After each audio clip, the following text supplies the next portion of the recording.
ஒரு மகிழ்ச்சியான செய்தி. இதயம் நலனையின் விலை லிட்டருக்கு ரூபாய் 105 குறைஞ்சிருக்கு. செப்டம்பர் 2023ல 1 லிட்டர் இதயம் நலனையின் அதிகபட்ச விலை ரூபாய் 503. ஆனா இப்ப 1 லிட்டர் இதயம் நலனையின் விலை ரூபாய் 398 மட்டும்தான் தமிழ்நாட்டுல. அப்ப இனிமே எல்லாரும் இதயம் நலனை வாங்கலாம் இல்ல?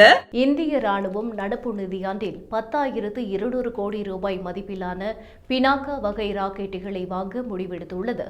இதுகுறித்து பேசிய ராணுவ தலைமை தளபதி உபேந்திர துவிவேதி, உள்நாட்டில் தயாரிக்கப்படும் 2 பினாக்கா வகை ராக்கெட்டுகளை 10,200 கோடி ரூபாய் மதிப்பில் இந்திய ராணுவம் வாங்க உள்ளது. இதற்கான ஒப்பந்தம் நடப்பு நிதியாண்டுக்குள் கையெழுத்தாகும் என்று எதிர்பார்க்கப்படுகிறது. இதில் ஒரு ஒப்பந்தம் 5,700 கோடி ரூபாய்க்கும் மற்றொரு ஒப்பந்தம் 4,500 கோடி ரூபாய்க்கும் கையெழுத்தாகும்.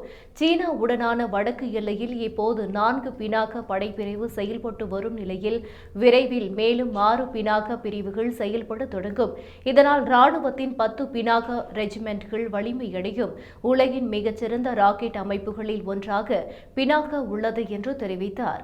மேலும் 45 கிலோமீட்டர் மற்றும் 75 கிலோமீட்டர் தூரம் சென்று இலக்கை தாக்கும் ராக்கெட்டுகள் உட்பட பல்வேறு ராக்கெட்டுகளை DRDO உருவாக்கி உள்ளது என்றும், இந்த ராக்கெட்டுகளை 120 கிலோமீட்டர் முதல் 300 கிலோமீட்டர் வரை சென்று இலக்கை தாக்கும் வகையில் மேம்படுத்தப்பட உள்ளதாக உபேந்திர துவிவேதி கூறினார்.